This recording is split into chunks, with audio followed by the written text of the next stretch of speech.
நாகமலை என்றால் ஏன் படமெடுத்து ஆடவில்லை அப்படிங்கிற பொருள் வரும்படி பாடுறாரு.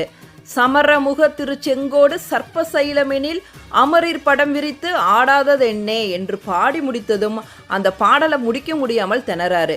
எத்தனை யோசித்தும் அடுத்த ஆதி வரவே இல்லை. அப்போ அங்க ஆடு மேய்ச்சிக்கிட்டு இருந்த சிறுவன், அது குமரன் திருமருகன் முருகன் மயில் வாகனம் கொத்துமென்றே அப்படின்னு பாடுறான். இதை கேட்டதும் அந்த அறிஞர் ஆடி போகிறாரு.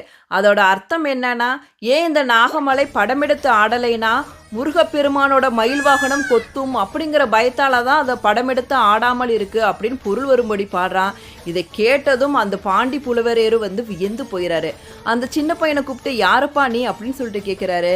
அதற்கு அந்த சின்ன பையன், நான் குணசீலர் புலவரோட மாணவன் அப்படின்னு சொல்றான். அப்பதான் பாண்டி புலவரேருக்கு தன்னோட தலைகணமே குறையுது. வந்திருப்பது முருகப்பெருமான் என்றும் முருகப்பெருமானின் அருளை பெற்ற குணசீலர் புலவரை எதிர்ப்பது தவறு அப்படின்னு சொல்லிட்டு குணசீலர்